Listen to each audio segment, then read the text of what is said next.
Hello again, and welcome to part 2 of this chapter. This one is one of the things that I get asked a lot about, and it was fun to prepare, so hopefully also fun to watch. Instead of simply talking about blending colors, I went into what the main part of my coloring process is in terms of shading. I'll make this file available to you so you can look into it yourself and see what the different layers are. In here, I'll be telling you about how to take a flat colored character, object, or anything else and match them to the background you chose. Back in the day, I used to only think about what background to give a picture after coloring it in its entirety, which resulted in a level of detachment between the character and their environment. These days, I tend to pick the background used before going into shading and base the whole process entirely on them. I've got a few examples that I'll walk you through featuring V, the character that I designed earlier this course. In the meantime, I assigned him some flat colors which I didn't discuss in the character design chapter. The reason I didn't mention the colors before was mostly that choosing a palette or palettes for a character is very dependent on personal taste to me.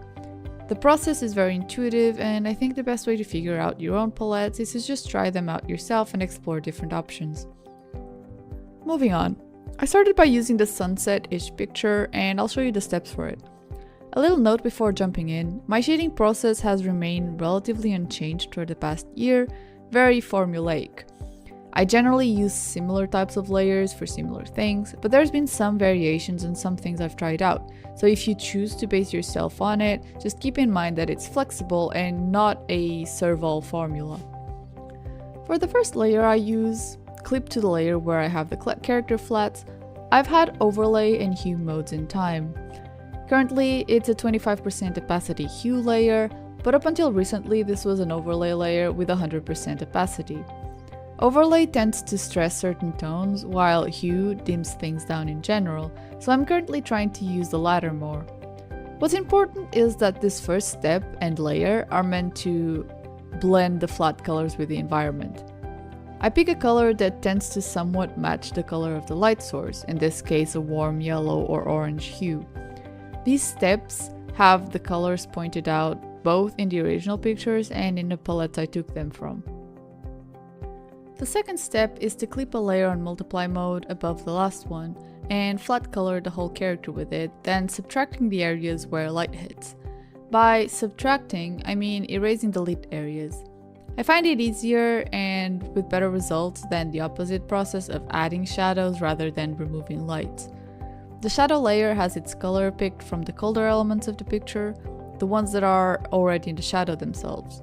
For instance, the clouds or the road in this case. The bluish hue balances out the initial warm light without cancelling it.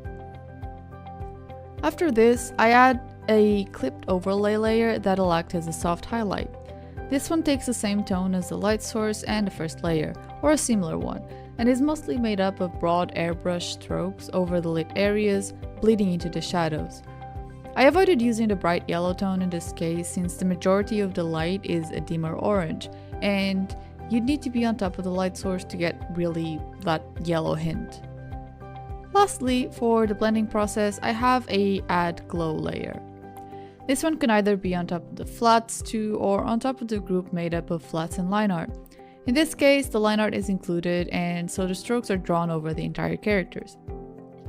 This is what's known as rim light, and it's used when there's backlighting and usually to emphasize the intensity of the light or the shadows. It's a nice effect, but it's very easy to let it get out of hand and abuse it, so I generally avoid it in the comic unless the lighting really demands it. It's usually an additional effort that I only spare certain illustrations with more dramatic lighting. Here's a second example. The process is pretty much the same, but I've decided to include it here because unlike the first one, this has two light sources with different positions and colors. The mix of blue and purple here, and the white yellowish one here. For the first layer, I'm going to choose the purple-blue light instead of the yellow one. Either could have worked, it merely depends on what light hue you want to emphasize more. Again, this technique is an approximation of reality and doesn't really worry that much about being accurate, more about looking passable and preventing the character from clashing with their surroundings. So in most cases, if you have two light sources, you're the one deciding which one is prevalent. For instance, here I chose purple because it's a prevalent hue in the background, so it doesn't look odd if it bleeds to the character as well. For the multiply layer, I once again went into the more faded, more grey tones in the picture. I could have gone for another one, but it's also a matter of trial and error. If a hue doesn't really add up, play around with it until it clicks. I made a light hit on the side, not using the purple light as a strong source for now. For the overlay, again, I used a purple hue for this side and a white yellowish one for this one.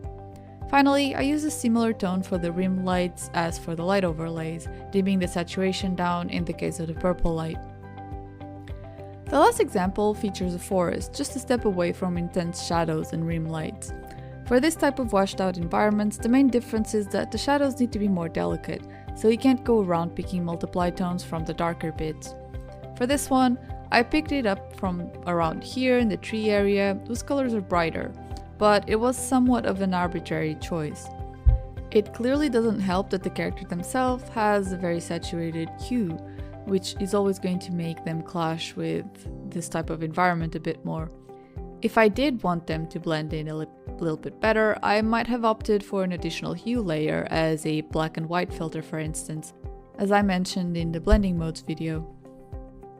To finish off, some examples of light source directions and how I translate them into cell shading. I'll explain the shading process better later on in the full pipeline chapter, but when we get there I won't go through different positions of light sources, so this seemed like a good place to add them.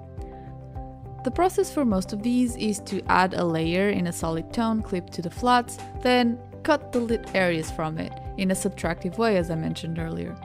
Again, this is all about thinking in 3D. It's not perfect by any means, just an approximation, but cell shading this way forces you to consider the shapes of what you're working on in 3 dimensions.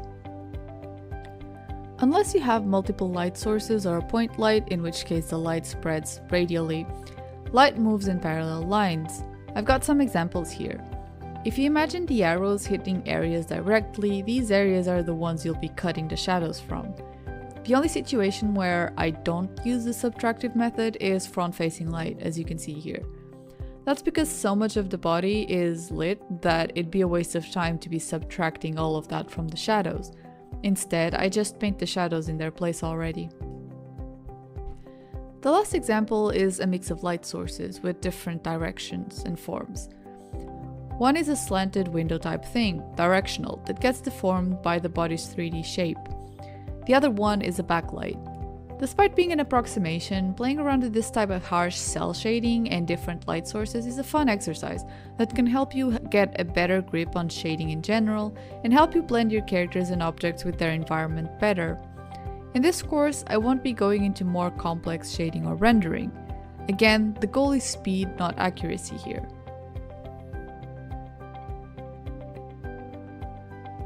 Again, the next part of this video will be me showing a part of a time-lapse of the same drawing that I showed in the previous video.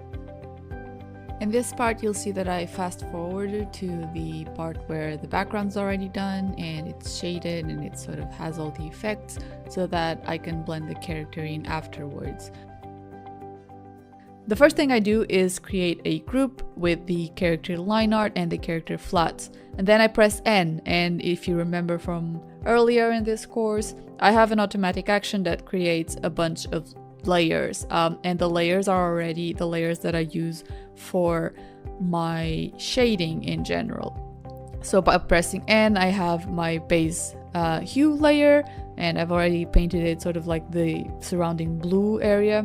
I have the multiply layer, which I'm working on right now. I have a second, or the first overlay layer rather, and the glow layer. So what I'm doing now is trying to pick from the background, I color picked from the background which tone would work better as a shadow. I ended up going for like a darker one because there's a lot of light behind the character and I want to go for that rim light effect. What I'm doing right now is using the tool, so the lasso fill tool, but with the alpha, the negative alpha selected, so like that eraser effect that you can get with a brush. And just by doing that, whatever I select gets subtracted from the layer. You could also do this by just using the lasso tool and cutting the areas out, or even just deleting with a hard brush. I just think that this way is a bit easier for me.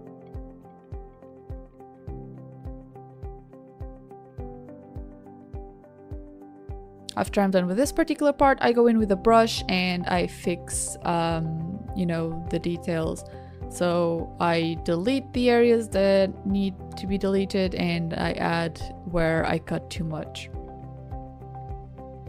Again, switching between the alpha, you know, the negative alpha brush and the normal brush with my shortcut. Now I'm gonna speed up this part a little bit because it does get a bit repetitive.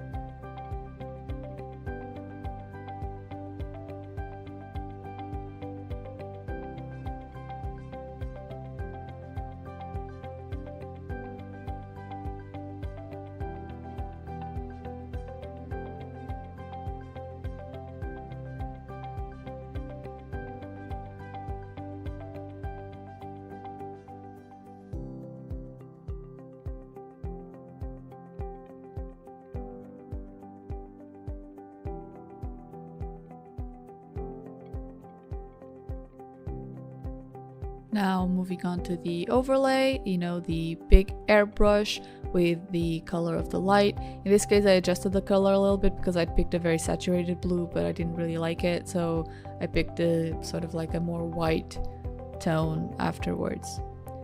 Now another thing that I did not mention in this video, because this has more to do with shading than actually blending, is sort of secondary shadows. Sometimes I add them, sometimes I don't. In this case I thought they would work.